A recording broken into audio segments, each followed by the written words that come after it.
1 Pedro, capítulo 3, a partir do verso 13.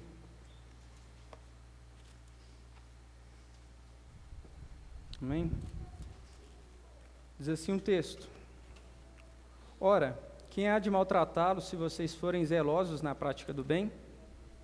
Mas mesmo que venham a sofrer por causa da justiça, vocês são bem-aventurados.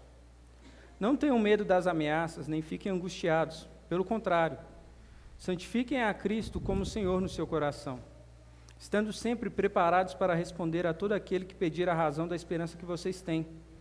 Mas façam isso com mansidão e temor, com boa consciência, de modo que naquilo que falam mal de vocês, fiquem envergonhados esses que difamam a boa conduta que vocês têm em Cristo.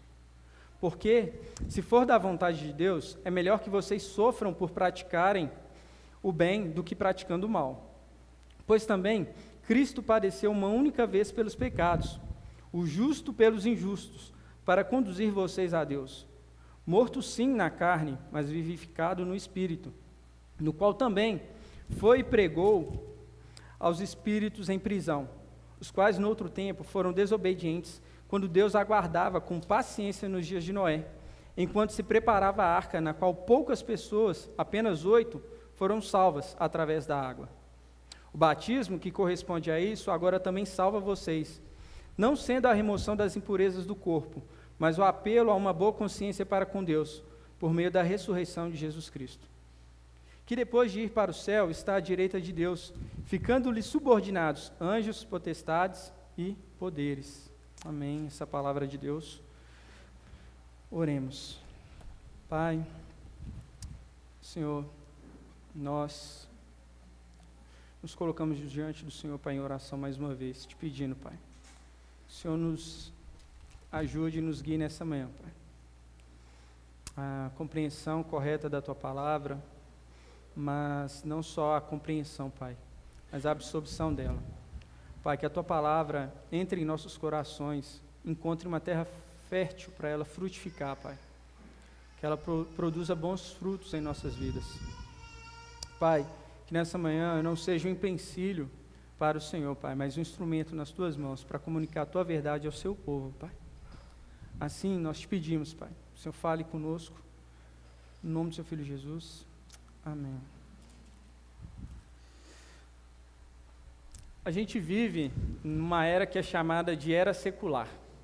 E às vezes falta um pouco de compreensão do que é ser secular, do que é a era secular. A palavra secular, ela vem da ideia de século, né? Mas ela ganha uma conotação religiosa para dizer do movimento que acontece, principalmente na Idade Moderna, onde o homem começa a rejeitar a ideia de um Deus ou de vários deuses e começa a se apegar à razão. E aí ele começa então a tomar decisões autônomas de qualquer tipo de expressão religiosa. Então, dizer que vivemos em uma era secular seria dizer que vivemos em uma era em que as pessoas não buscam a religião. O que é, ao meu ver, um engano. E não só ao meu ver, mas vários pensadores recentemente têm levantado essa bandeira, de que nós não vivemos em uma era secular. O homem simplesmente trocou os deuses antigos pelos deuses modernos. Por exemplo, existe um livro chamado Deuses Americanos, em que mostra uma guerra entre os deuses antigos e os deuses modernos. Então, de um lado você tem Odin e vários outros deuses das histórias antigas, e por outro você tem deuses modernos, como a tecnologia, a internet, as redes sociais e vários outros deuses. E por que é importante a gente ter essa compreensão de que o homem, ele não deixou de ser um homem religioso, mas antes ele criou novas religiões. Religiões baseadas no ego, baseadas nos seus interesses financeiros, nos seus interesses políticos. Porque tudo isso, toda religião do coração, ela nada mais é do que uma busca do homem a dar vazão aos maus desejos do seu coração. Desejos esses que são estimulados e instigados por espíritos malignos.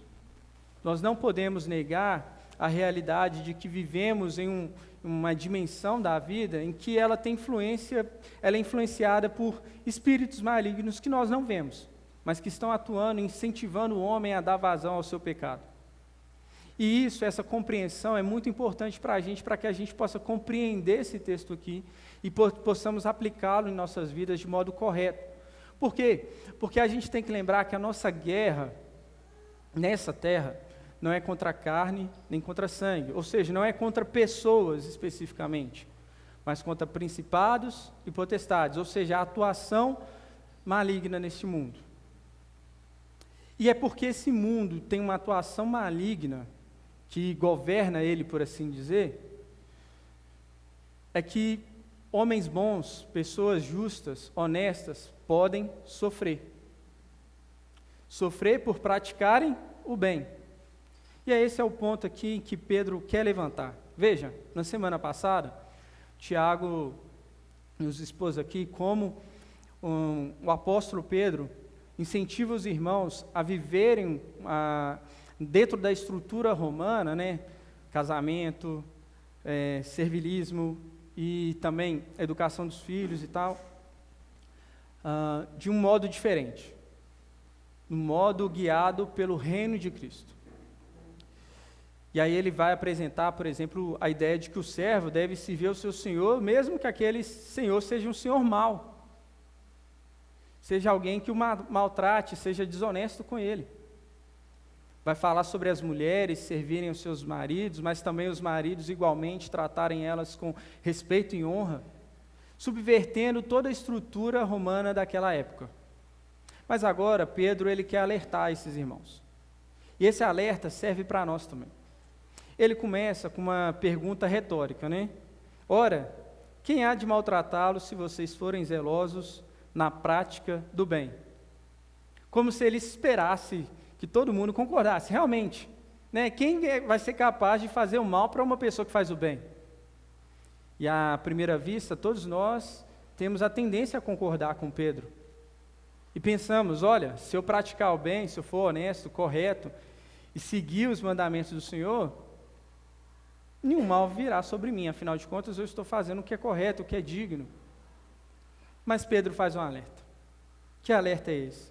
Mesmo que venham a sofrer por causa da justiça, vocês são bem-aventurados. Pedro levanta um leque aqui. Olha, existe na relação do cristão com a sociedade, até certo nível, uma semelhança naquilo que nós consideramos como bem. Então veja, um cristão e um não cristão, eles vão concordar que ajudar uma senhora a atravessar a rua é uma coisa boa, correto? Que ter uma profissão honesta, que não prejudica nenhuma outra pessoa, que você ganha seu salário lá de modo lícito, é algo bom. Você não concorda comigo? Mas vai chegar um momento em que o cristão, ele vai se deparar aqui com a verdade, de que a percepção de bom e de bem que o cristão tem é distinta da do mundo. Por mais que tenha pontos em que tangenciem esses valores, esses conceitos do que é o bem do cristão, ele tem um parâmetro diferente, um padrão diferente. E qual é esse padrão? É o padrão de Jesus Cristo. Não à toa, Pedro está usando algo que ele ouviu do Senhor Jesus, para alertar esses seus ouvintes, que é Mateus capítulo 5, verso 10, que diz, bem-aventurados sois, quando perseguidos por causa da justiça. Jesus alertou os seus discípulos, dizendo, olha, por causa da justiça, e que justiça é essa? Obedecer os meus mandamentos, seguir os meus mandamentos, ser fiel a mim, vocês serão perseguidos. Vocês passarão por perseguição, pessoas irão se levantar contra vocês. Mas veja, isso não é uma má notícia vinda da parte de Cristo, e nem é uma má notícia vinda da parte de Pedro. Pedro não quer que os seus ouvintes fiquem tristes ou desanimados, ou como ele vai dizer na sequência do versículo, não tenham medo das ameaças, nem fiquem angustiados. Muito pelo contrário, lembrem que vocês são abençoados. Bem-aventurado, né? Abençoado ou mais que feliz. Como alguém pode ser mais que feliz sendo perseguido por fazer o bem, meus irmãos? É porque fazer o bem e ser perseguido por fazer o bem, aqui nesse contexto, é fazer o bem em obediência a Cristo. Então, quando você é perseguido porque você está obedecendo a Cristo, seguindo os seus mandamentos, e aí por causa disso você passa por perseguição, isso não é algo ruim, mas é algo bom, porque testifica de que lado você está nessa história. Testifica de que você está do lado de Cristo. Por isso você é bem-aventurado, porque você está com Cristo. Você tem a Cristo. Então você não precisa temer. Você não precisa se sentir ameaçado, porque o seu emprego corre o risco se você for fiel a Cristo. E é engraçado que lendo esse texto aqui, eu lembro de uma situação que eu passei no meu trabalho. Que certa vez, meu chefe, ele virou para mim e falou assim: Everton, assina aqui para mim esse documento. Aí eu olhei ali, tinha o nome de uma outra pessoa. Eu falei: não, calma aí, você está pedindo para eu assinar no lugar de uma outra pessoa? Só que eu não tive sabedoria, tá, meus irmãos? Então não façam do jeito que eu fiz, porque eu fiz isso na frente de toda a equipe. Então eu disse assim: você está querendo que eu cometa um crime? Dali em diante não durou 3 meses, eu fui demitido. Porque mudou o trato dele comigo.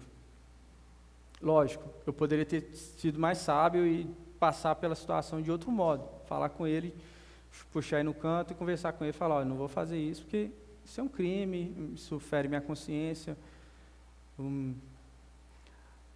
Mas a verdade é que depois daquilo ali, toda a equipe me passou a me olhar de modo diferente. Por quê? Porque nessa hora eu tive que fazer uma escolha. Ou eu sigo a boiada, porque no mundo é isso mesmo, está tudo bem. E veja, eles tinham lá como valores a transparência, a honestidade. Só que conceito de transparência e honestidade é esse? Que você pode falsificar uma assinatura em um documento. É nesses momentos que o cristão vai ser chamado a ser fiel a Cristo. É nesses momentos em que seu emprego vai estar ameaçado, mas talvez outras coisas. Você pode chegar ao ponto de ter a sua vida ameaçada, como era o caso dessas pessoas. Lembrando lá da estrutura social que Pedro tratou nos versículos anteriores, um patrono, um pai de família, ele tinha total autonomia sobre o destino da sua esposa, dos seus filhos, dos seus servos. Isso, então, para aquelas pessoas, ser fiel a Cristo representava, inclusive, o perigo deles serem mortos, serem mandados para a morte. E a questão e a pergunta que nós temos que responder nesse momento é: você está disposto a ser fiel a Cristo e praticar o bem, mesmo que a sua vida esteja em risco? Você confia que você não precisa temer, inclusive, a morte? Pedro está dizendo a essas pessoas e diz a mim e a você: vocês não precisam temer nada, nenhuma ameaça que eles possam fazer. Mais do que temer alguém que pode te matar, vocês deviam temer alguém que pode matá-los eternamente, que é o próprio Deus. E não à toa ele vai usar desse conceito, dessa ideia no verso 15. Veja, olha só. Verso 15 diz: pelo contrário, santifiquem a Cristo como Senhor no seu coração, estando sempre preparados para responder a todo aquele que pedir razão da esperança que vocês têm. Esse primeiro trecho do verso 15, santifiquem a Cristo como Senhor no seu coração, é uma adaptação que Pedro está fazendo do texto de Isaías 8, verso 10. É um texto que, se você ler até o 14, você vai entender a ideia que Pedro está trazendo aqui. A ideia de santifiquem a Cristo é reverenciem. É aquilo que nós cantamos mais cedo. Nós nos prostramos. Nós nos ajoelhamos e reconhecemos que temos um Senhor. Então, o que Pedro está dizendo? Olha, ao invés de temerem a morte, temam a Cristo. Se submetam a Jesus como Senhor no seu coração. Por quê? Porque a guerra que nós devemos vencer nesse mundo aqui, não é a guerra política, não é a guerra ideológica, não é a guerra apologética. A guerra que a gente tem que vencer nesse mundo é a guerra que acontece no nosso coração. Falsos deuses, todos os dias, tentam tomar o lugar de Deus em nossos corações. Tentam tomar o lugar de Cristo em nossos corações. E Pedro está dizendo, diante da ameaça desses que tentam desestimulá-los a serem fiéis a Cristo, lembrem-se que vocês têm um Senhor sobre a vida de vocês, e coloquem Ele nesse lugar de Senhor no coração de vocês, para que vocês permaneçam fiéis a Ele. E aí ele vai dizer, como então, alguém poderia perguntar, né, Pedro, então como eu faço isso? Como eu posso fazer isso? Como eu posso colocar o Senhor Jesus no lugar devido em meu coração? E a resposta de Pedro é, estejam sempre preparados para responder. Aí a palavra aqui que aparece responder é apologia mesmo. Fazer apologia. Mas não no sentido dos debates acadêmicos. Eu não sei se vocês passaram por esse período na vida de vocês, mas eu tive um momento na adolescência e juventude em que eu queria ter capacidade de lidar com aqueles que falavam mal dos evangélicos e da fé cristã e questionavam a fé cristã por algum motivo. Então eu comecei a colocar na internet assim, apologia ou apologética. Apologia cristã ou apologética cristã. Não sei se vocês sabem, apologética é a arte de você defender alguma ideia. Entende? Então eu entrava na internet, aí tinha lá vários vídeos traduzidos do William Lane Craig, e aí ele explicando vários conceitos sobre a eternidade, sobre como Deus pode prever as coisas, e sobre o problema do mal, e ele lidando lá, e os caras faziam questionamentos, e ele respondia, e aí tinha, lá nos Estados Unidos isso é muito comum, né, um auditório lá preparado, de um lado um cristão, do lado um ateu, e aí os dois ficavam ali trocando acusações entre um e outro, e cada um defendia um ponto, e levantava uma questão para o outro, e eu achava, não, eu preciso saber disso, eu preciso ter essas respostas para que quando um ateu vier, eu vou ganhar ele, vai ter o argumento infalível. E às vezes a gente olha assim, e vê esse texto, e Pedro falando, olha, estejam preparados para responder todo aquele que pedir a razão da esperança que vocês têm, e a gente acha que é vencer debate. Mas não é. O ponto de Pedro aqui é estejam preparados a comunicar o Evangelho a todo momento. Porque qual é a esperança que eles têm? A esperança que eles têm é a esperança da vida eterna.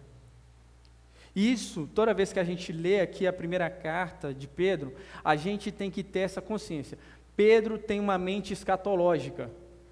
Não só Pedro, mas todos os cristãos do primeiro século e os autores bíblicos, sempre eles vão recorrer ao argumento da glória eterna, da vida eterna, da salvação que virá, e apresentará isso como a nossa esperança. Por quê? Porque o Evangelho comunica sobre algo que já aconteceu, mas algo que vai acontecer ainda. Cristo já se entregou por nós, para que nós, por meio da fé nele, possamos ter paz com Deus. Nós cantamos isso nessa manhã. Só que veja, ainda há uma próxima etapa dessa obra que Ele está realizando em nossas vidas, que é chamada de vida eterna. Novos céus e uma nova terra. E Pedro, então, está com vistas à eternidade. E lembrando seus contemporâneos de que, olha, todo sofrimento aqui é passageiro. Então suportem o sofrimento, mesmo esse sofrimento injusto, suportem ele, estando agarrados ao Evangelho, essa esperança que vocês têm de restauração de todas as coisas, de viver em um mundo onde veremos Deus face a face, já não haverá mais dor, choro, sofrimento, nós não mais seremos oprimidos. E nós vamos ver mais adiante, que parece que Pedro tem como pano de fundo para toda essa argumentação dele, o Salmo 34, que a gente leu no começo do nosso culto. Essa esperança de que um dia Deus vai nos resgatar e nos tirar desse mundo mau, e restabelecer e colocar em ordem todas as coisas. Então Pedro está dizendo, estejam preparados para quando vier o sofrimento injusto, e a pessoa vê que você está encarando esse sofrimento com alegria, ou às vezes não de modo tão alegre, mas com resiliência e sem murmuração, mas confiante em Cristo Jesus, e ele perguntar por que você está passando por tudo isso e ainda você tem um sorriso no rosto, ou então você ainda transmite essa tranquilidade, essa paz, esteja pronto a dizer, olha, eu creio que Cristo morreu, ressuscitou, ascendeu aos céus, e um dia Ele vai voltar. Ele vai voltar e vai restaurar todas as coisas, e todo mal, Ele passará. Então eu estou tranquilo. Isso não me angustia. Eu não tenho medo. É isso que Pedro está dizendo, olha, esteja então com o Evangelho nos seus lábios e nos seus corações. E eu te falo, meu irmão, quanto tempo você tem dedicado em conhecer a sua Bíblia, em conhecer a Cristo? Quanto tempo você tem se dedicado a se maravilhar com Cristo e com a revelação dele por meio das Escrituras? Qual foi a última vez que você abriu o texto bíblico e se deslumbrou com a mensagem do Evangelho? Deixou que ela inundasse o seu coração e te trouxesse paz?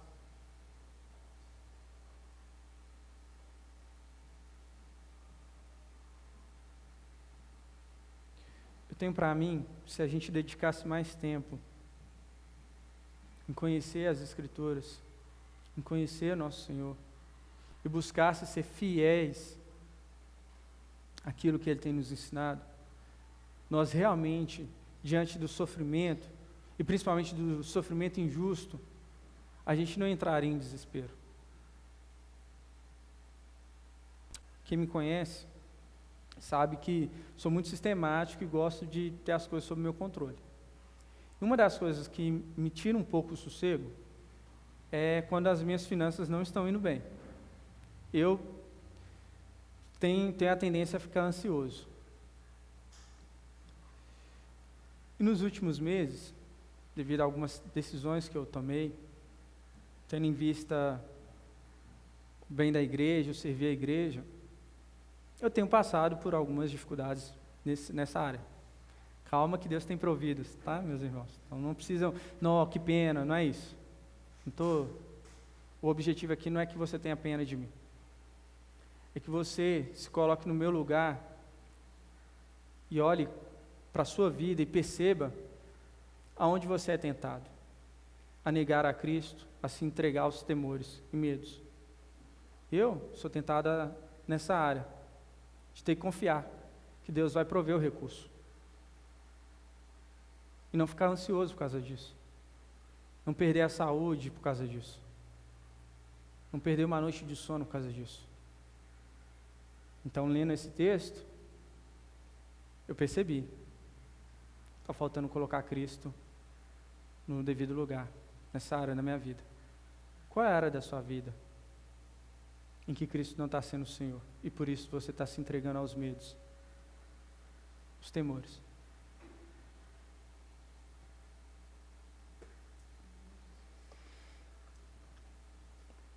Mas veja, Pedro então ele nos dá uma orientação de como a gente deve fazer isso.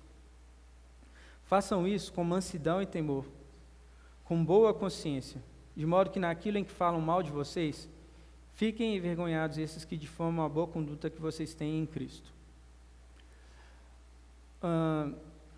Eu cito essa situação quase sempre no GCs aqui na sexta-feira, né? Mas me deixa indignado a postura que alguns cristãos têm na esfera pública. Alguns meses atrás, um pastor, ao responder um youtuber que questionou ele sobre algumas falas e posicionamentos dele, ele fez um vídeo de mais ou menos 40 minutos, em que todo o tempo esse pastor usou uma linguagem chula, com conotações sexuais, e assim, você fala assim, como pode um cristão, pastor de uma igreja, se referir a uma outra pessoa nesse nível, com essa baixeza? E para piorar, no final do vídeo ele falou, gente, não se escandalizem com o meu modo de dizer, porque eu estou adequando a minha linguagem para os meus oponentes. Ele não leu Pedro, e se leu, ignorou.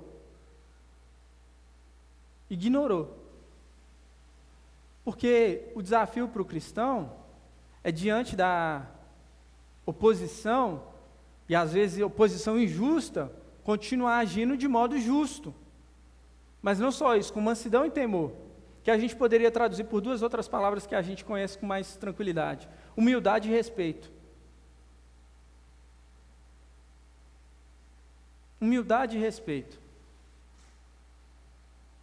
Por quê? Porque do que adianta você falar sobre a coisa correta do modo errado? Não dá para separar o mensageiro da mensagem nesse caso. Porque a mensagem diz sobre uma nova vida. Que vida é essa que, então, é melhor e você é tão ruim quanto eu? Você pratica os mesmos pecados que eu. Mas Pedro fala, tem uma boa consciência, e boa consciência aqui nesse texto, porque a gente vai ver ela lá na frente, está relacionada a ter um compromisso com Cristo. Ser obediente a Ele, viver uma vida reta diante de Deus. Então façam isso, defendam a sua fé, mas com humildade e respeito. Por isso que eu disse lá que eu dei mole lá com o meu chefe lá, porque errei. Deveria ter sido mais humilde, tratado com mais respeito a situação.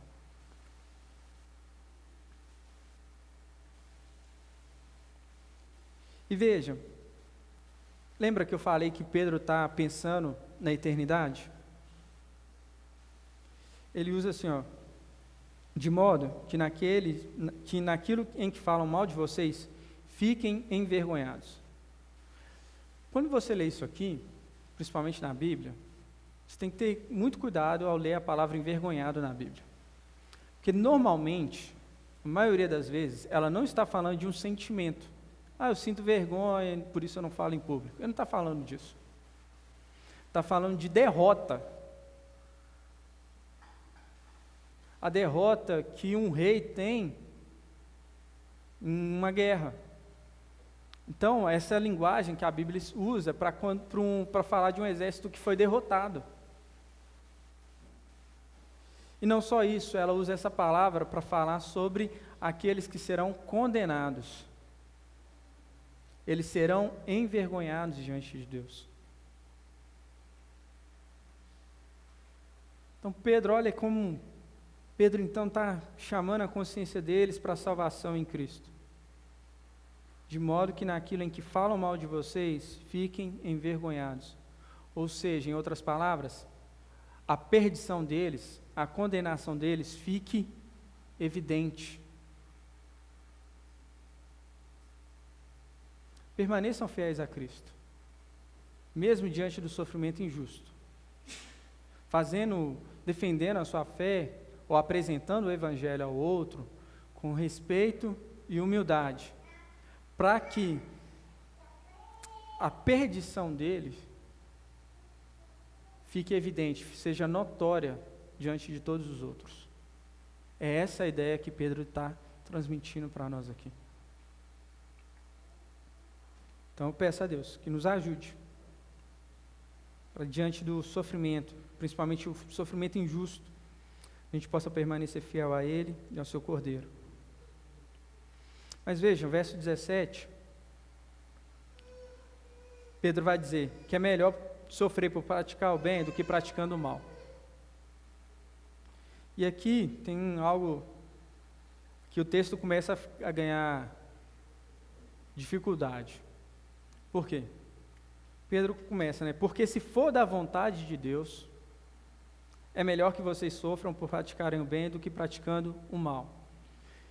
E aí alguém poderia indagar, então Deus quer que vocês sofram? Não, Deus quer que você seja fiel a Ele. Só que você vive em um mundo injusto.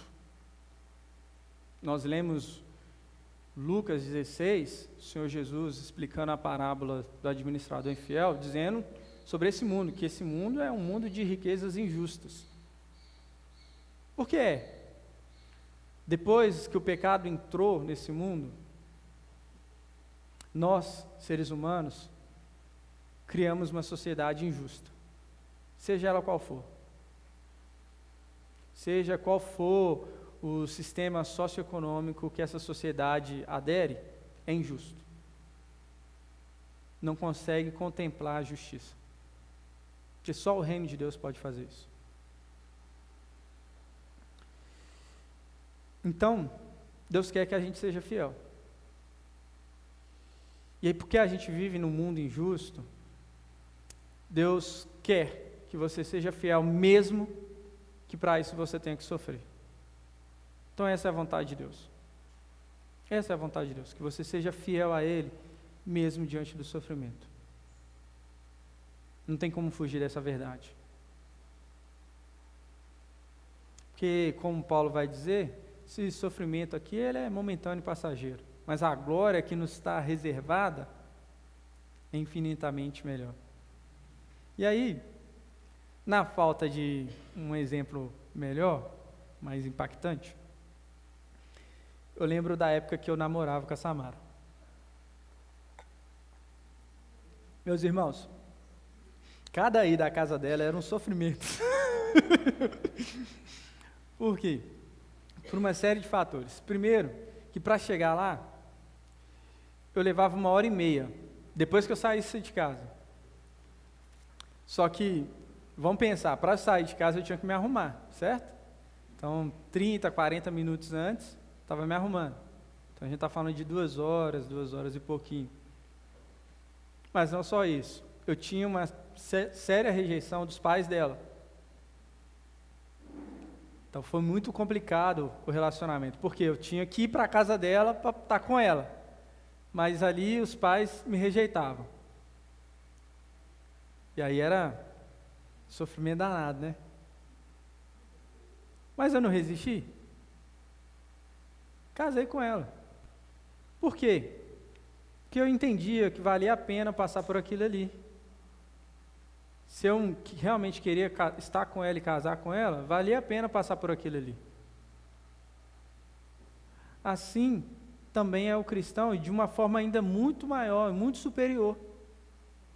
Que glória a Deus pela vida da minha esposa é uma bênção na minha vida, compartilho com o pessoal como ela foi instrumento de Deus para eu experimentar da graça de Deus de modo que acima disso, só na salvação e na Santa Ceia.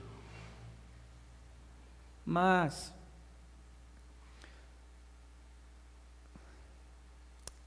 o amor que eu sinto por ela e todo o bem que ela pode me proporcionar é infinitamente inferior ao bem que Deus tem nos reservado. A vida eterna que Ele tem separado para nós. todo bem aqui nesse mundo, ele é uma pequena fagulha da eternidade. O bem maior e o bem supremo, e a verdadeira riqueza que cita lá em Lucas 16, é o reino de Deus, é a vida eterna. Então vale a pena passar por qualquer sofrimento aqui nesse mundo, mesmo que ele seja injusto, a fim de alcançar a vida eterna, a fim de estar com Cristo. Se o seu sofrimento é causado porque você é fiel a Cristo, continua. Fique tranquilo. Você está caminhando para a vida eterna. Isso é só uma etapa, só um momento. Como Francis Schaeffer gosta de exemplificar, imagine a vida humana como uma corda que nunca se acaba. A vida aqui nesse mundo é só a pontinha dessa corda. Você tem toda uma eternidade pela frente. Então, ao invés de você ficar preocupado e com medo das coisas que acontecem aqui, nesse pequeno instante, se preocupe e deseje as coisas que são eternas. E veja, Pedro vai dizer que nós temos um motivo pelo qual nós podemos encarar todo sofrimento nesse mundo, mesmo ele sendo injusto, com bom ânimo. E ele vai nos apresentar esse motivo: Cristo e a sua obra redentora. E aqui na argumentação de Pedro, principalmente a sua morte, sua ressurreição e a sua ascensão. E eu sei que, principalmente o pessoal aí que está no IBTM, eles estão eufóricos para ver como é que o Everton vai interpretar os espíritos em prisão aí, né? Afinal de contas, o que é isso? Mas não perca de vista que o propósito do texto, e o meu propósito aqui nessa manhã, não é te explicar o que são os espíritos em prisão. Pedro não está nem aí para isso. Isso aqui é só um argumento para reforçar a ideia principal dele. Que o quê? Tendo Cristo, você pode suportar todo o sofrimento injusto do mundo, porque Cristo venceu o sofrimento injusto, o maior sofrimento injusto da história. Amém? Então vejamos, verso 18, diz assim: pois também Cristo padeceu uma única vez pelos pecados, o justo pelos injustos, para conduzir vocês a Deus. Então veja, o primeiro ponto que Pedro está aqui argumentando e falando, olha, pelo qual vocês podem ter confiança de passar pelos sofrimentos injustos dessa vida, é que Cristo morreu uma única vez. O que é isso? O que Pedro está querendo enfatizar com Cristo morreu uma única vez? É que Cristo foi o sacrifício perfeito, oferecido a Deus, de modo que não é necessário mais nenhum outro sacrifício para que você possa ter paz com Deus, possa se relacionar com Deus, possa se achegar a Deus. E é por isso que a morte de Cristo nos conduz a Deus. Eu acredito que quase todo mundo aqui, se não todos, algum momento na sua vida já cantou Teu Sangue lá do Fernandinho. Teu sangue, tua cruz, me levam de volta para Deus. É isso. Pela morte de Cristo, nós podemos acessar a Deus pelo novo e vivo caminho em Jesus Cristo.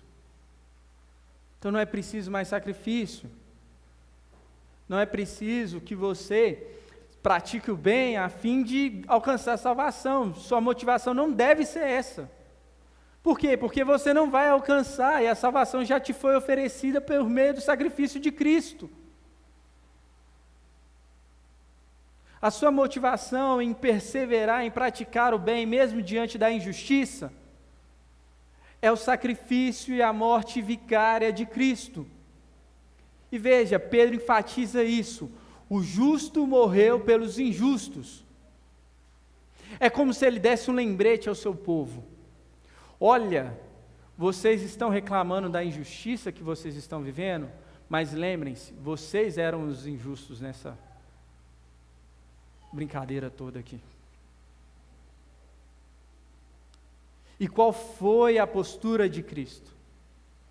Permanecer fiel a Deus, a fim de que, sendo fiel a Deus, cumprindo o propósito de Deus, o plano que Deus tinha estabelecido para ele pudesse conduzir esses injustos a Deus, ele pudesse justificá-los por meio do seu sangue. E essa é a maior verdade sobre o Evangelho, que você deve guardar na sua vida. Que Cristo morreu quando você ainda era indigno, para que, por meio do sangue dele, ele fizesse de você pessoa digna e você pudesse se achegar a Deus e experimentar da vida eterna que ele tem reservado para você, de modo que você pode inaugurar ela aqui e agora. Experimentar o reino de Deus aqui e agora. Como? No seu coração. Sendo você, fazendo da sua vida, um sinal do reino vindouro. Um local onde Deus é obedecido e a sua vontade é feita. Por meio do sacrifício da morte de Cristo, você é capacitado e habilitado a fazer isso. Mas veja, Pedro não para aí, né? E aí é que ele complica para nós, né? Que estamos longe dele. Porque ele vai dizer, olha, morto sim na carne, mas vivificado no espírito. E aqui existem algumas possibilidades interpretativas, que é onde começa o texto de Pedro ficar difícil e levar a possíveis erros teológicos, falsas doutrinas, que nada tem a ver com o Evangelho de Jesus Cristo. Por quê? Alguns vão dizer que Jesus, aqui então, ele teria morrido só no seu corpo, mas a sua alma, o seu espírito, teria continuado vivo no reino do espírito. Então, morto na carne, morreu nesse plano, mas a alma dele está viva, no espírito. Só que eu tenho um problema muito sério com isso, porque a gente teria que dizer então que Cristo em algum momento foi separado da carne dele e o espírito dele ficou vagando assim, e não só isso. Não parece que esse texto aqui esteja falando simplesmente de uma separação de carne e espírito, ou alma, seja como você quiser interpretar. Mas o mais provável é que esteja falando de duas possibilidades. Ou que, tendo uma vez morto, tendo morrido aqui, na sexta-feira, Jesus morreu, esteve morto, beleza? No domingo ele ressuscitou, então vivificado no Espírito. Compreende? Ou seja, estaria apontando para o estado pessoal de Cristo. Cristo, em um momento, esteve morto, na condição humana, entendeu? Como eu e você. Foi sepultado. Nós vamos para 7 palmas, ele estava debaixo de uma pedra. E em outro momento, Cristo agora estava ressuscitado com o corpo glorificado. Faz mais sentido. Mas não só isso. Porque Pedro vai prosseguir na sua argumentação. E é por isso que eu trabalho com essa possibilidade interpretativa de que estava falando de momento Cristo esteve morto, no outro um corpo natural, e agora ressuscitado com o corpo glorificado. Por quê? Porque aqui o texto dá a ideia de continuidade, no qual também foi e pregou aos espíritos em prisão. E aí esse texto, ele tem gerado, ao longo dos séculos, muitas interpretações diferentes, inclusive interpretações heréticas, como a ideia de que Jesus teria ido ao inferno e pregado àqueles que não tinham crido nele, e aí dado uma segunda oportunidade de salvação para essas pessoas. É daí, por exemplo, que alguns vão tirar a ideia do purgatório. Dizer, ó, aqui, ó, está aqui, os espíritos em prisão. Jesus foi lá, pregou para aqueles que estavam no purgatório. Só que a gente tem alguns problemas interpretativos aí. Primeiro é que, no Novo Testamento, a palavra no plural espíritos, ela só se refere a seres espirituais, como anjos e demônios.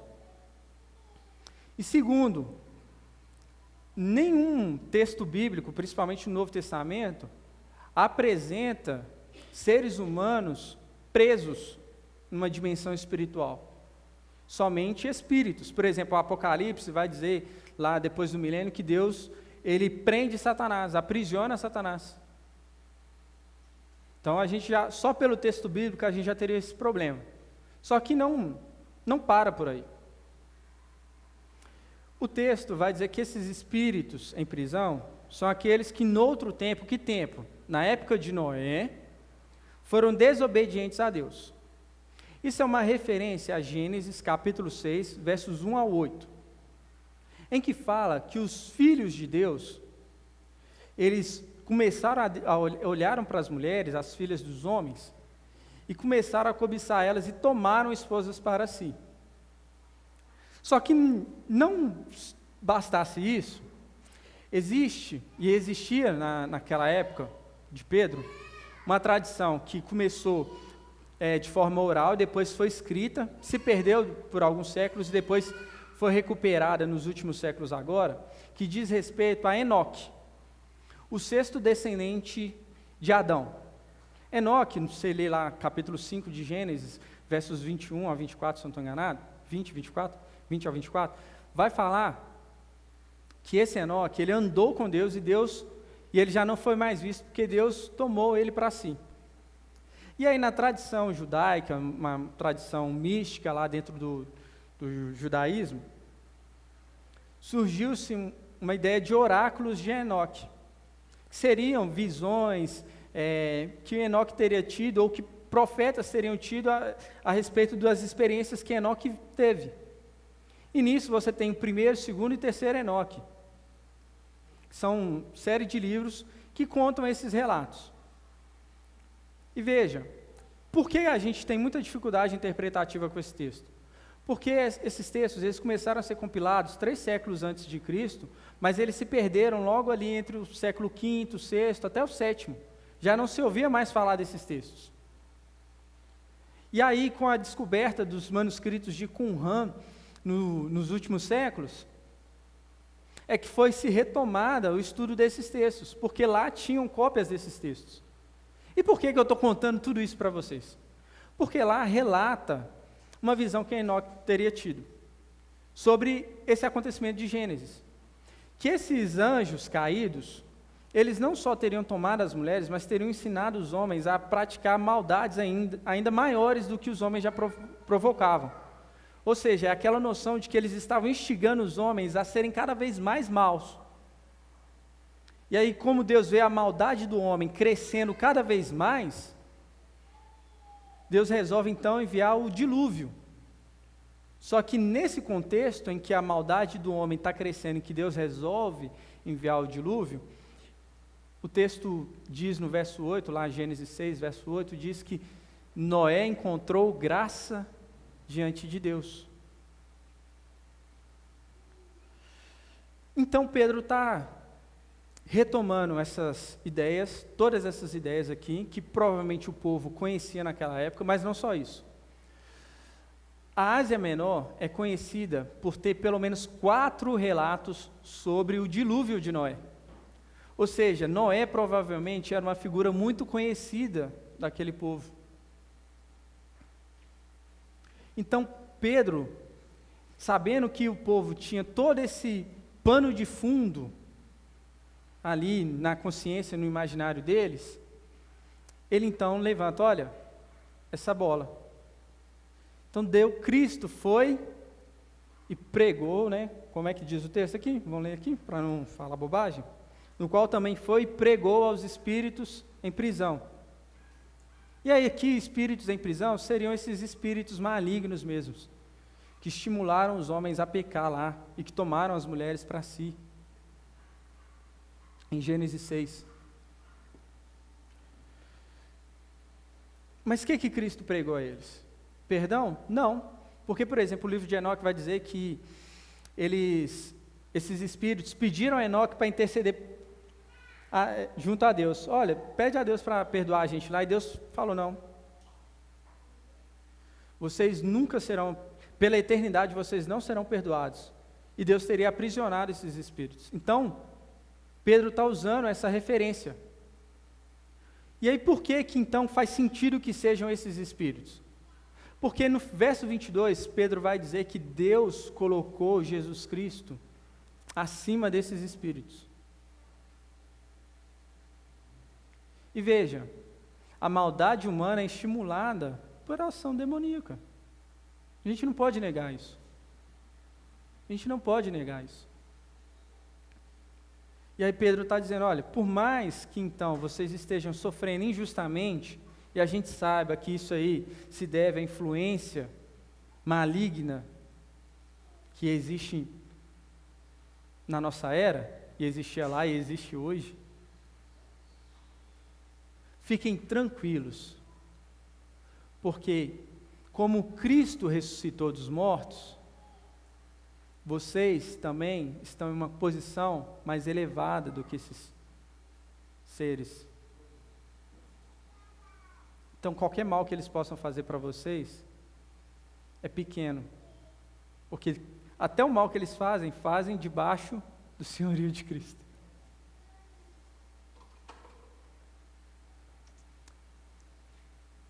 Em outras palavras, Pedro está dizendo assim: podem confiar. Por quê? No dilúvio, poucas pessoas foram salvas. E aí olha que paralelo interessante aqui que Pedro está construindo. No dilúvio, poucas pessoas foram salvas por meio das águas. Agora vocês, que têm um batismo, também são salvos. Por meio do batismo? Não. Por meio da ressurreição de Cristo. E aqui é outro ponto. Muitos utilizam esse texto aqui como uma referência que Pedro estivesse ensinando sobre o batismo, como se o batismo salvasse. E veja, do modo que está construído aqui em português, dá a entender que o batismo salva, né? Não? Olha lá, está escrito aqui, ó, o batismo que corresponde a isso, agora também salva vocês, não sendo a remoção das impurezas do corpo, mas o apelo por uma boa consciência para com Deus, por meio da ressurreição de Jesus Cristo. Só que veja, esse paralelo aqui que eu construí com vocês, olha, poucas pessoas, vocês, foram salvas, o batismo agora também salva. Então, a gente tem um paralelo aqui. Só que lá no dilúvio de Noé, as pessoas foram salvas pela água. E o texto fala aqui, ó, através da água, certo? Essa palavra através, que está aí na sua Bíblia, em grego é a palavra dia. E ela aparece em um outro momento aqui também, no versículo 21. E que momento é esse? Por meio. Por meio aqui é a palavra dia, que poderia ser traduzida também como através. Então Pedro não está dizendo que o batismo nos salva. Ele está dizendo que nós somos salvos pela ressurreição de Jesus Cristo. E isso fica mais evidente ainda se você parar para perceber que ele coloca uma espécie de explicação do que seria o batismo aí. Na minha Bíblia, na NAA, por exemplo, quando o texto diz assim, ó, não sendo a remoção das impurezas do corpo, mas o apelo por uma boa consciência com Deus, na minha Bíblia aparece uma vírgula anteriormente. Mas se você estiver usando a NVI, por exemplo, vai aparecer um tracinho. E para mim é o mais coerente para você entender esse texto. É como se Pedro estivesse querendo deixar claro o que é o batismo. O batismo não é a remoção das impurezas do corpo. E aí, impurezas do corpo, a gente pode entender também como não é a remoção da sujeira moral que você tem. Não é simplesmente abandonar as práticas ruins e adotar umas práticas boas. Antes, ele é um apelo. Essa palavra apelo, ela é usada para se referir a contrato. Como dizendo, você é um compromisso de uma boa consciência diante de Deus. E o que é uma boa consciência diante de Deus? É o compromisso de viver retamente diante dEle. Isso é fé. Isso é fé. Então Pedro está dizendo o seguinte, olha, o batismo no qual vocês participam, que é esse compromisso que vocês têm no coração de viver corretamente diante de Deus, ele aponta para algo. O quê? A salvação que vocês têm por meio da ressurreição de Jesus Cristo. Vocês foram salvos pela ressurreição de Jesus Cristo. E vocês participaram do batismo, afirmando essa confiança na ressurreição dele. Então, olha como ganha peso a argumentação de Pedro para aquilo que ele almeja aqui, incentivá-los a passar pelo sofrimento de modo que eles não fiquem desanimados, mas confiem que Cristo venceu o sofrimento maior. O texto não está se importando com quem são os espíritos em prisão. Ele está se importando em te comunicar e te fazer confiar na mensagem do Evangelho que você já ouviu. Pedro está querendo que você reafirme o seu compromisso com Cristo, diante das adversidades, diante do sofrimento injusto. Então a gente tem que ter muito cuidado ao fazer teologia, que a gente fica se apegando aos pormenores e esquece daquilo que é importante no texto. Aí está discutindo, batismo salva ou não salva? Cristo foi lá no inferno ou não foi? Isso é secundário. O que você deveria estar mais se preocupando é, eu estou sendo fiel a Cristo diante do sofrimento injusto? Porque foi isso que eu afirmei quando eu me batizei.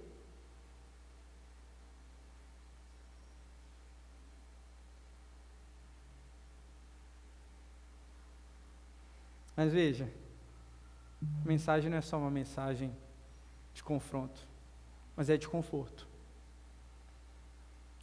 Porque o que Pedro tem visto aqui é essa afirmação final, que depois de ir para o céu, Cristo está à direita de Deus, ficando-lhe subordinados anjos, potestades e poderes. Anjos, potestades e poderes, uma linguagem para se referir tanto à influência maligna no mundo, tanto a qualquer um que esteja no poder nesse mundo. E aí, vale aqui uma aplicação para os nossos nosso dia a dia, principalmente que a gente ainda guarda resquícios do ano passado, né? Ano de eleição.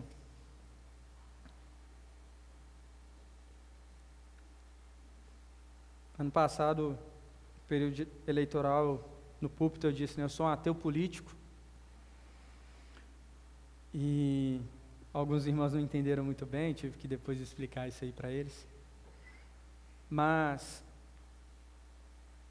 me dói ver crente depositando expectativa demais, exagerada, nos poderes desse mundo,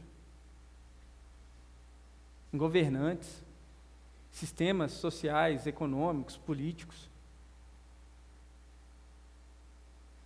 Você está diminuindo demais a obra que Cristo realizou, velho. Você não está considerando aquilo que Cristo fez, a ponto de desesperar porque fulano foi eleito, porque Beltrano perdeu a eleição. Porque tinha que ser tal política, porque tinha que ser tal modelo socioeconômico.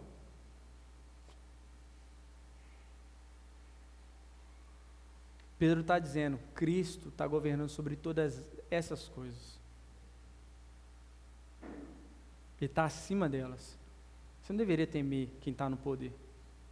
Você não deveria temer quem governa o seu país, seu estado ou sua cidade, né?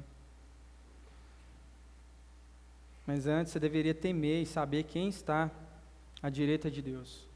A linguagem à direita de Deus é uma linguagem de governo. Há um trono, você deveria enxergar um trono de um rei, que está sobre tudo e todos. E à direita dele, sentado ao lado dele, com uma outra cadeira, seu príncipe, herdeiro, que ele colocou como governante sobre todas as coisas, Cristo Jesus, que Apocalipse vai dizer que é Senhor dos senhores, Rei dos reis. Ele tem estatuado nas suas pernas.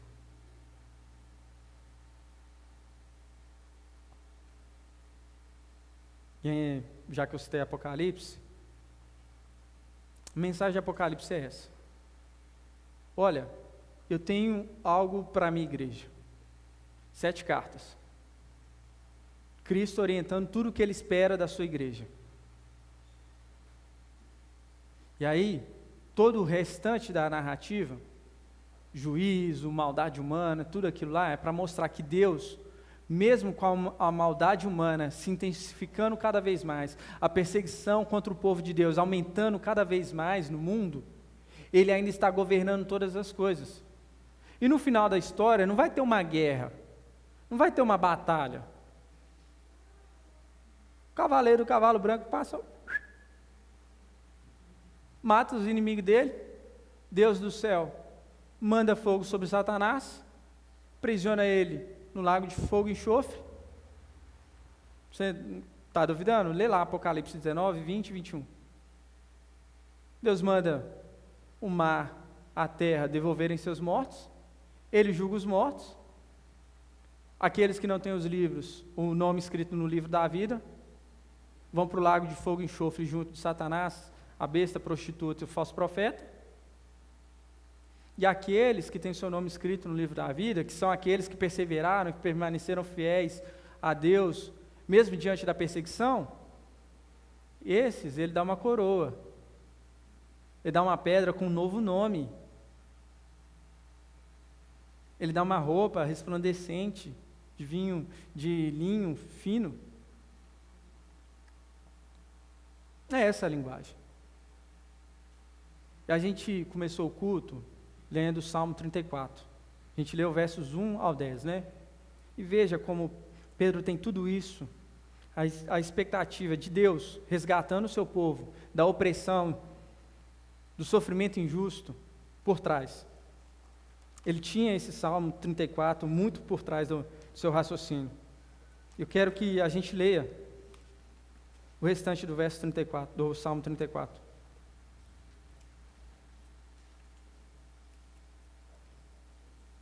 Verso 11 em diante.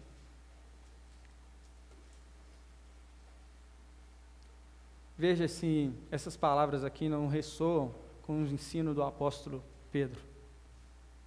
Tornei-me objeto de deboche para todos os meus adversários, de espanto para os meus vizinhos. Opa, perdão, meus irmãos, estou lendo errado aqui. Virou aqui, perdão. Venham, meus filhos, e escutem. Eu lhes ensinei o temor do Senhor. Quem de vocês ama a vida e quer longevidade para ver o bem? Refreia a língua do mal e os lábios de falarem palavras enganosas. Afaste-se do mal e pratique o bem. Procura a paz e empenhe-se por alcançá-la. Os olhos do Senhor repousam sobre os justos, e os seus ouvidos estão abertos ao seu clamor. O rosto do justo está contra os que praticam o mal, para extirpar da terra a memória deles. Clamam os justos e o Senhor os escuta, e os livra de todas as suas angústias. Perto está o Senhor dos que têm o coração quebrantado. Ele salva os de espírito oprimido. Muitas são as aflições do justo, mas o Senhor de todas os livra. Preserva-lhe todos os ossos, nenhum deles sequer será quebrado. A desgraça matará o ímpio, e os que odeiam o justo serão condenados. O Senhor resgata a alma de seus servos, e dos que nele confiam, nenhum será condenado. Mais do que preocupado com a perseguição e o sofrimento injusto que podemos viver nesse mundo, devíamos estar preocupados em permanecer fiéis a Cristo e ser encontrado entre aqueles que permaneceram fiéis, foram considerados justos, experimentaram da salvação de Deus. Que o Senhor nos ajude. Oremos.